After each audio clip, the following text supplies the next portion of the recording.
So why we need a cloud computing? Let's start with an example. Let's say you are at your home and you need a light. What you will do? You simply turn on the switch and you simply expect that the light should come out. Now, on the back of your consciousness, you know that you should have a electricity connection, but how that electricity is getting into that bulb is not very important. You don't think about how electricity is being generated in the power plant, how it is traversed through a large network of high voltage transmission lines to your town and finally to your home. All of this complex infrastructure and process is hidden behind a very simple act of flipping a switch. Now, can you imagine that, for example, each house, let's say, have to maintain their own power plant? Can you even imagine that? Isn't it daunting? But believe me or not, 10-15 years back, we were doing exactly same thing in terms of data center. Yes, I'm serious about that. Let's look at how. 10-15 years back, each company used to have their own infrastructure, their own data centers. And all of these data centers used to have different servers, with all these CPU, RAM, and memory, and so on. And all of these servers have to be configured in such a way that they can perform on the peak time. For example, the Christmas sale.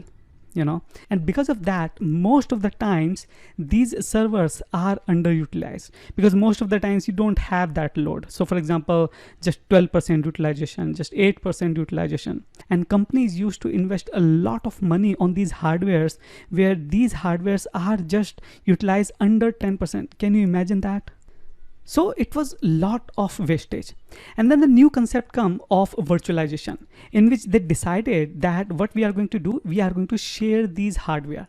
And then we create the virtual host of this hardware. But the idea is that more than one virtual machine will be able to create it on this set of hardware, which will be sharing by all these machines. Now, this was much better than the previous approach, because here we are utilizing more of these hardware.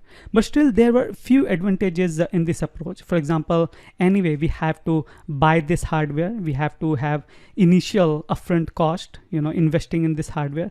We still have the monthly expenses, like for example, the cooling, the networking, security, and so on. It's difficult to scale, because every time you think about scale, you have to buy new hardware, set up and configure, and all of that. And it's difficult to maintain this whole infrastructure as well. So we have these issues with the virtualization also. Now, let's say coming back to the same example where we started our electricity example, if you see, we have few advantages over this approach. The very first thing is we only have to pay what we use.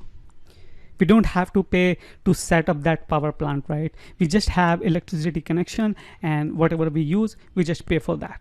No maintenance. We don't think about how that power plant is upgrading their hardware or upgrading their cable, or what kind of maintenance they are doing. We don't think about all of that. We just pay what we use. And finally, scaling. That means if, let's say, tomorrow, some of my friends and families and relatives, they come into the town, they stay with us, I don't have to think about, suddenly I have more power usage, now what to do. I know that I can use whatever I want. If I have more usage, if I have more need, I can use more electricity. Tomorrow, even I may be going out of town, I may not have any need, and I don't have to pay anything, or maybe whatever minimum bill I have. But the point here is, it's very easy to scale our electricity usage whenever required.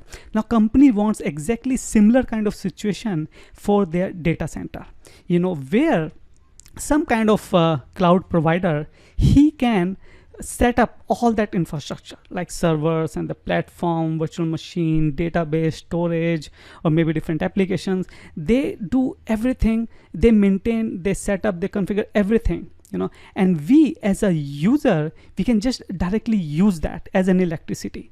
Right? So we don't have any upfront cost. We don't have to buy these hardwares.